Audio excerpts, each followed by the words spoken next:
apa yang saya cuba untuk buat adalah untuk mendamaikan mereka dan duduk dalam satu pasukan.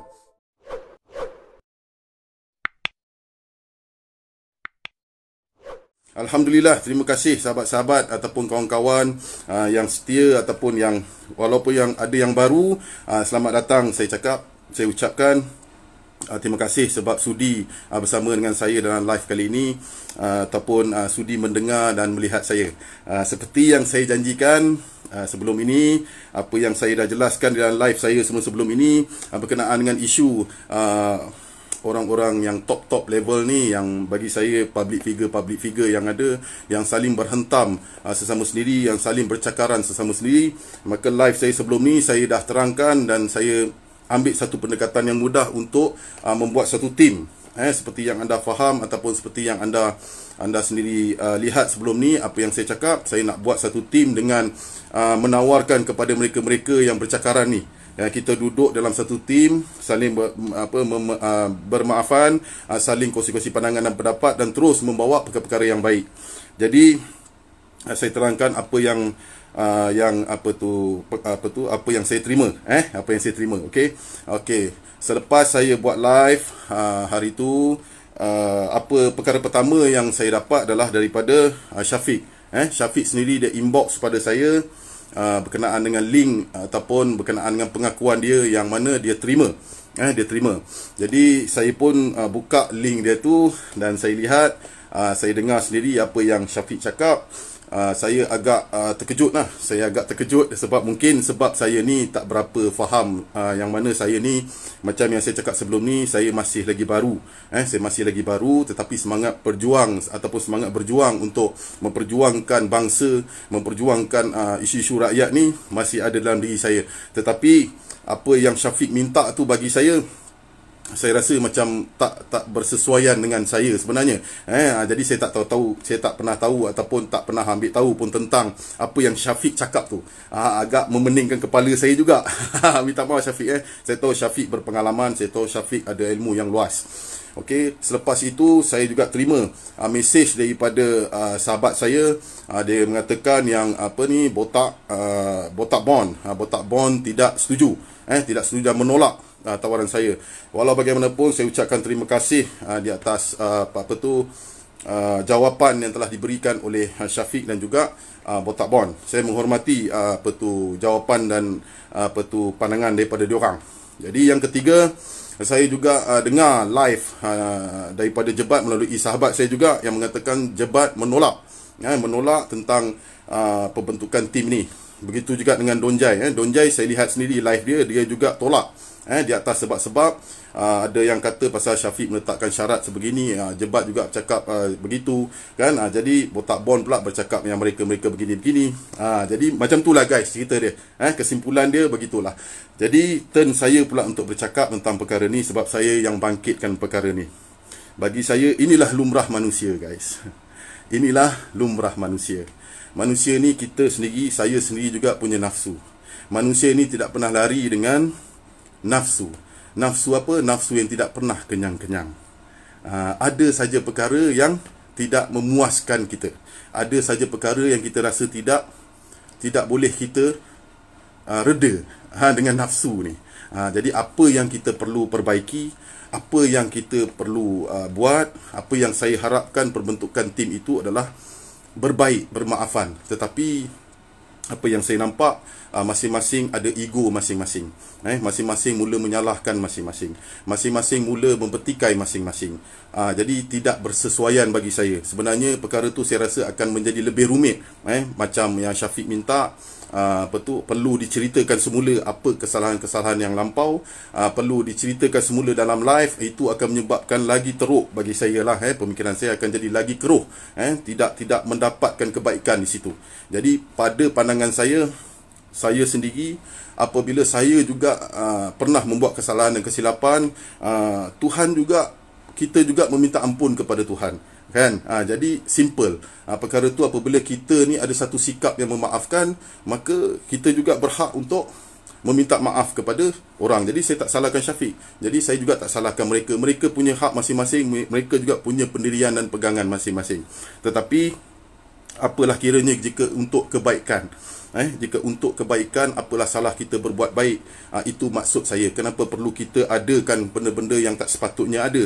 Perkara-perkara yang saya rasa Syafiq letak perkara tu adalah perkara seolah-olah macam mereka ni tak nak. Jadi Syafiq sendiri faham apa yang maksud saya cakap.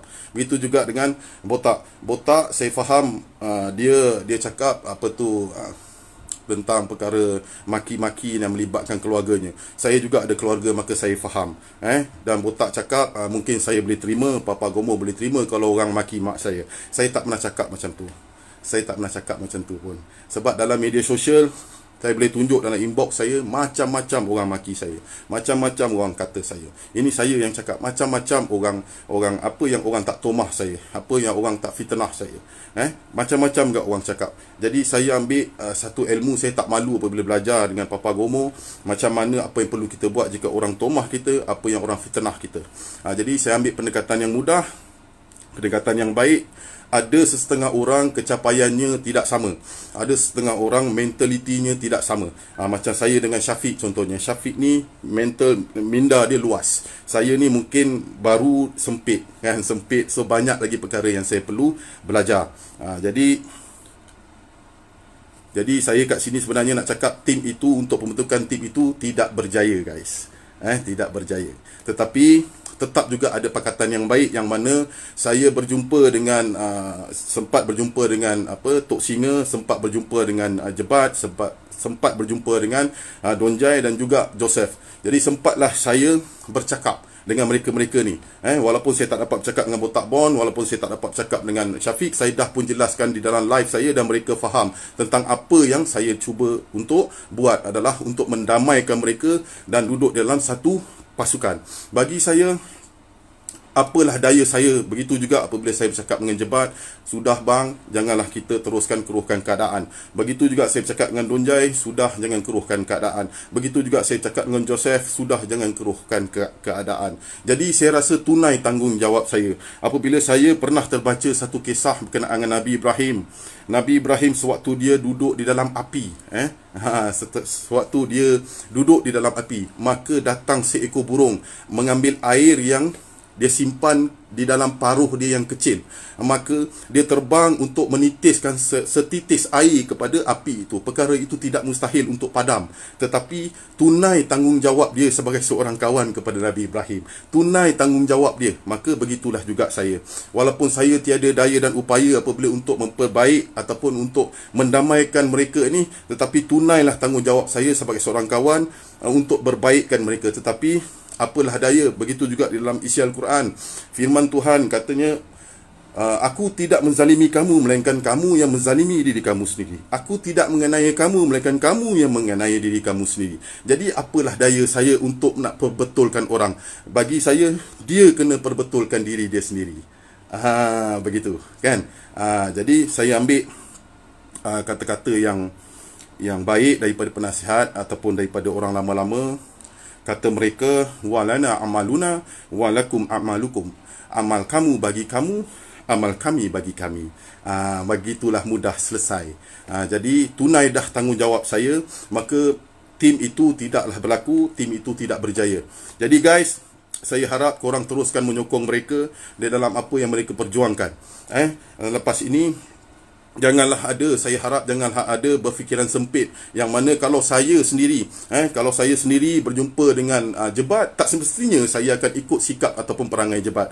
Walaupun saya duduk dengan Donjai, tak semestinya saya ikut perangai dan sikap Donjai. Kalau saya duduk dengan Tok Singa, tak semestinya tiba-tiba saya akan jadi orang yang pandai macam Tok Singa, yang tahu berubat orang, kan.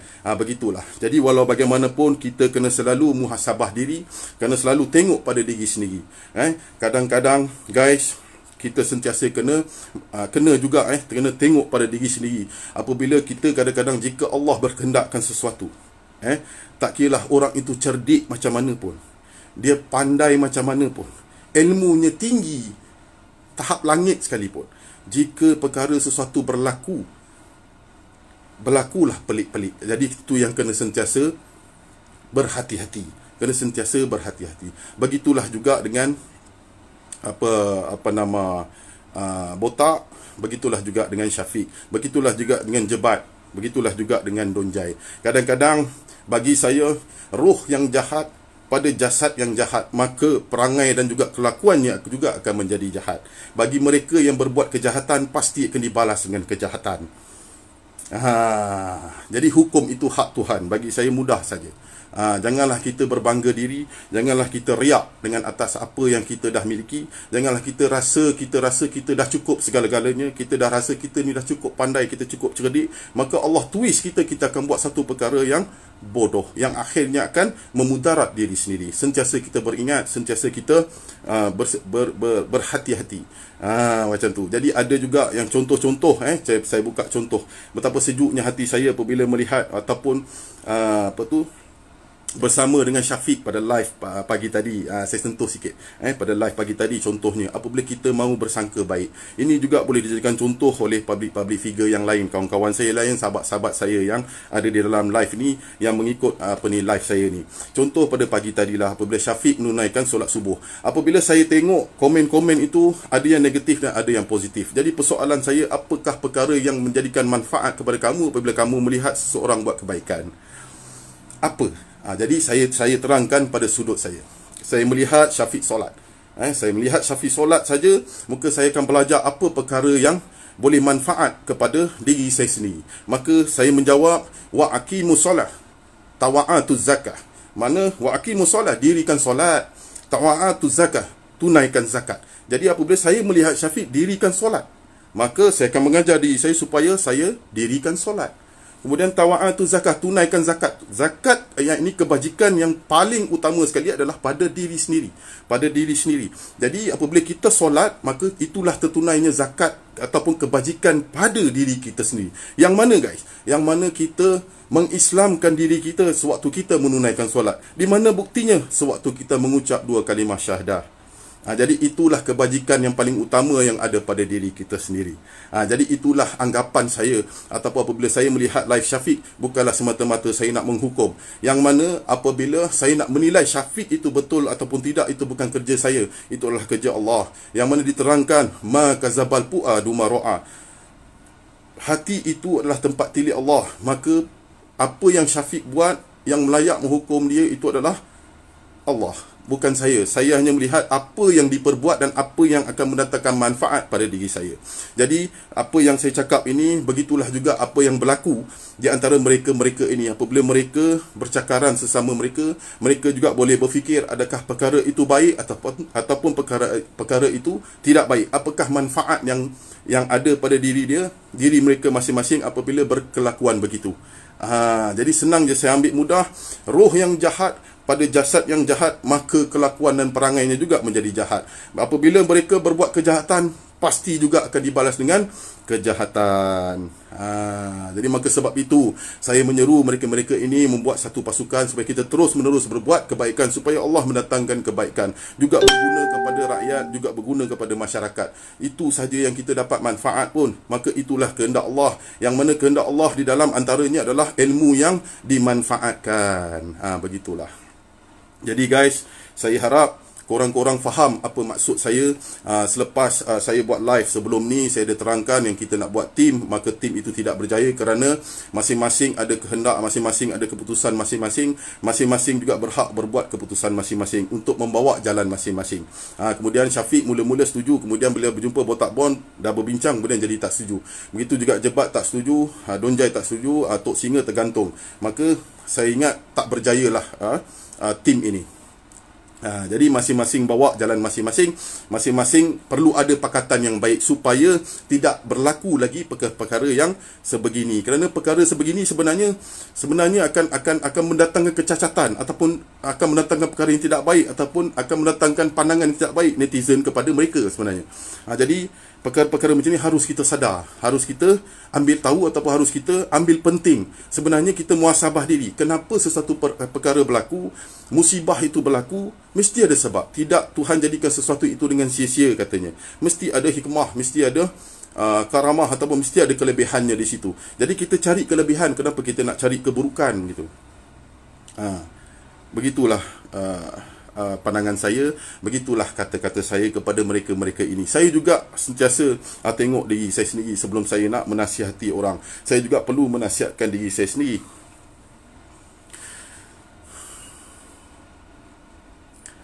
Kita hidup bukan menungkat langit, tak tahu berapa saat, berapa minit, berapa jam, berapa bulan, berapa tahun kita ni hidup di dunia ni, termasuklah saya. Jadi bermaafan, berbaiklah, adalah yang terbaik sama Islam. Benar. Sebab apa saya kata begitu? Sebab saya juga ditegur oleh pembimbing saya. Saya ditegur oleh pembimbing saya. Dulu, macam yang saya terangkan kepada you all, saya ni adalah ada sisi gelap saya, perkara yang saya buat, ada kejahatan juga yang saya pernah buat, ada kelakuan yang tidak baik juga saya pernah buat. Maka saya ditegur oleh pembimbing saya.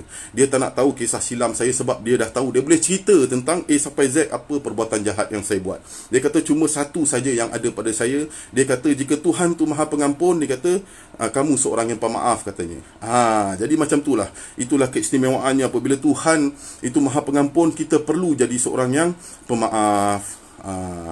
Lupakanlah kisah-kisah lalu. Saya faham kadang-kadang ialah benda akan makan di akan mudarat kan apabila sebut pasal keluarga. Saya faham. Begitu juga dengan Syafiq. Saya faham. Begitu juga mereka juga punya alasan. Contohnya Jebat ataupun Donjai juga punya alasan pun juga saya faham. Jadi perkara-perkara macam ni jika kita nak menceritakan takkan pernah selesai. Jadi sebab itu saya ambil keputusan mudah, datang berjumpa dan bermaafanlah. Bermaafan yang sebenar-benarnya. Maka bergabung dan berkawan dan bersahabat. Tidak mungkinlah perkara begitu akan berlaku lagi. Dan kita letakkan undang-undang, kita letakkan peraturan di dalam tim itu. Begitu. Tapi syarat yang Syafiq bagi itu, saya sendiri pun pening Syafiq. Mungkin saya kena belajar lah. Saya kena ambil tahu dengan Syafiq mungkin.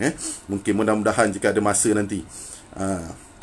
Jadi saya rasa perkara itu sudah pun jelas. Saya jelaskan kepada you all bagaimana mereka menolak dan juga pendirian dan pegangan saya. Saya tetap juga akan terus berjalan, terus membawa isu-isu rakyat. Dan saya berjanji dengan you all pada petang tadi saya akan buat live dan beri penerangan, penjelasan tentang mereka-mereka ni, tentang apa yang saya cuba untuk buat dan saya dah pun buat. Dan saya harap perkara ini biarlah menjadi perkara yang terakhir.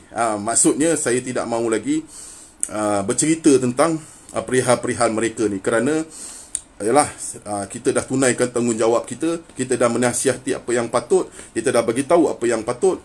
Selebihnya terserahlah kepada mereka. Mereka bijak-bijak pandai untuk berfikir mana yang baik dan mana yang buruk.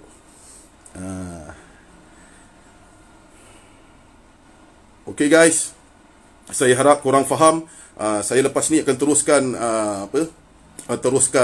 perjuangan, teruskan apa yang saya nak bawa adalah isu-isu rakyat. Yang terbaru adalah isu-isu berkenaan dengan peniaga-peniaga dan juga isu berhubungan kes rumah tangga dan mahkamah syariah. Jadi saya harap korang terus beri sokongan, terus menasihati ataupun menegur saya jika saya terkeluar daripada landasan, ataupun terus bercakap dengan saya jika saya ni ada buat salah dan silap. Saya juga perlukan anda-anda semua. Walaupun saya bercakap dalam live ni, saya tengok kamera macam saya tengok diri saya sendiri, tetap juga saya tak nampak, tetap juga saya perlukan bimbingan, tetap juga saya perlukan teguran daripada anda-anda semua. Saya tetap perlukan anda-anda semua untuk menegur saya. Biarlah saya ni seorang manusia yang pernah gagal, yang pernah lalai, yang pernah cuai, yang tak pernah lari daripada melakukan kesalahan dan kesilapan. Jadi saya harap korang tak jemu ataupun korang sentiasa mahu mengingati, tegur menegur. Yang saya harapkan. Jangan lupa guys. Baik, semua diam je, biar masa je yang bawa semua nanti. Okey lah tu, ni macam cerita Korea saya tengok tu lah. Ini lagi satu. Kadang-kadang netizen punya komen ni, dia kata macam ini drama, ini watak keberapa, ini adalah cerita filem yang keberapa. Saya hanya mampu tersenyum je lah. Sebab kadang-kadang ialah manusia tidak tahu kan. Kadang orang tidak tahu apa yang kita lalui. Orang tidak pernah ambil tahu, orang tidak pernah ambil berat apa yang kita lalui. Jadi perkara-perkara ni sentiasa bermain di mulut-mulut ataupun orang-orang yang digelar netizen apabila menonton. Jadi apa yang mampu yang saya buat adalah tersenyum saja. Melainkan teguran-teguran itu adalah teguran-teguran yang membina. Menasihat adalah nasihat-nasihat yang membina. Selebih daripada itu, cacian, makian ataupun hinaan ni, saya ambil satu perkara yang positif. Biarkanlah mereka punya hak untuk bersuara, mereka punya hak untuk berkata. Jadi guys, terima kasih saya ucapkan sebab sudi luang masa dengan saya, sudi bersama dengan saya, sudi melihat saya, sudi meluahkan pandangan dan pendapat, yang sudi ataupun yang banyak memberi pandangan-pandangan ataupun komen-komen yang baik dan membina. Jadi saya harap mereka-mereka teruskan berjuang. Mana yang perangai yang tak elok, pandai-pandailah mereka memperelokkan perangai mereka. Mana-mana yang dah sedia cerdik pandai, tajam dan asahkanlah supaya berguna pada masyarakat. Jadi guys, terima kasih banyak-banyak. Saya harap saya dapat jumpa anda lagi pada masa yang akan datang, pada live yang akan datang. Terima kasih guys. Assalamualaikum warahmatullahi wabarakatuh.